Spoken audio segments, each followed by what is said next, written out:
Welcome back to The Factor Uncensored. This is a look from inside a Travis Scott concert in Rome on Monday. And unfortunately, some fans were not able to fully enjoy the show.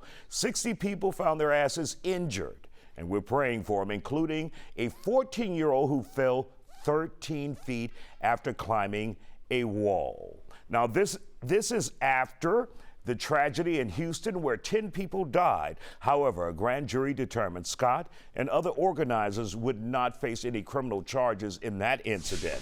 Now let's talk about it. Joining me now, hip-hop podcaster Donnie Houston and Factor DJs DJ T. Gray and DJ Paul. Glad to have you all here on The Factor Uncensored. Paul, Travis cannot catch a damn break. He is in Rome. And now we have this making headlines. But is it much to do about nothing, or is it a serious issue? It's both.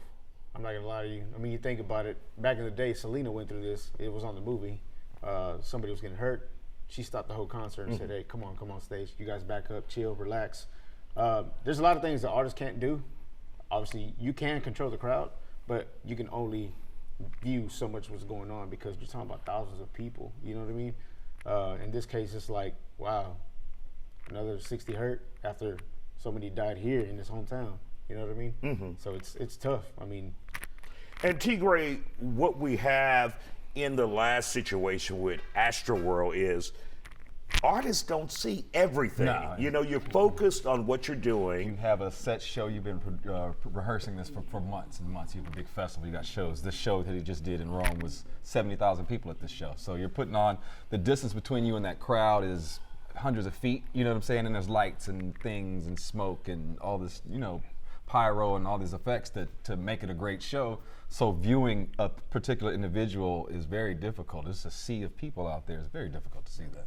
And Donnie, fan is short for fanatic. Right. Someone who loves you. And so you can't really control the audience because they are fanatical fans. And then they had Kanye West there as well. It was going down. Yeah. It looked like it was going down. You know what I mean? But on the serious note, you know, I don't know, man. Like, it kind of seems like my man is kind of becoming like a target a bit, you know, because these things been happening, man. Because my first thought was like, man, you know, like, bro might want to consider jazz or something. You know what I'm saying? But that's not even. I don't think he should do that though, man. I think you know, there's the other precautions that probably could be taken, but. Do you think there is anything he can do, security-wise, hype-wise? Here's the thing I thought. What does Travis Scott do? What does he put barricades in his crowd? Well, if you're a Travis Scott fan, that completely deletes the experience and with his music and everything. You know what I mean? Like, he's about rage and this and that, and that doesn't fit with the Travis Scott brand. that goes back to Woodstock. Think about it. I mean, thousands of people were hurt back then. It ain't no difference and now. if you think about that number, 60 people out of 70,000, you got a very small percentage of folks that got hurt. And I don't think anybody went to the hospital except for that kid that fell off the wall, and he was trying to sneak into the show. Mm-hmm. So that's do you think this is all about Houston and people are springboarding off of that and making him an easy target? Yes. Any of you guys? I definitely I do see that. I can see that. You can't. It's easy. If you put Travis Scott in the news for these type of things, people automatically think, oh, the Astroworld incident. Yeah. Automatically, you know. So if we bring him here on The Factor and I trip and fall, boy, I'm suing.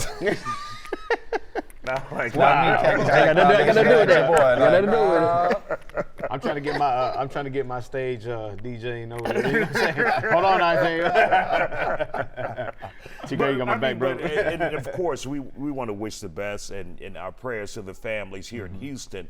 But what do you think Travis can do differently to avoid this kind of press, or is he saddled with it as a result of Houston? I mean, you could think about it, man. You as an artist, me as a DJ, T. Gray as a DJ, Donnie as well. We all know that we're like puppeteers. We can make things happen. We can stop things. I mean, you can announce stuff. Hey, guys, you know, I know we want to rage. I know we want to get hyped. Or I know we want to turn up.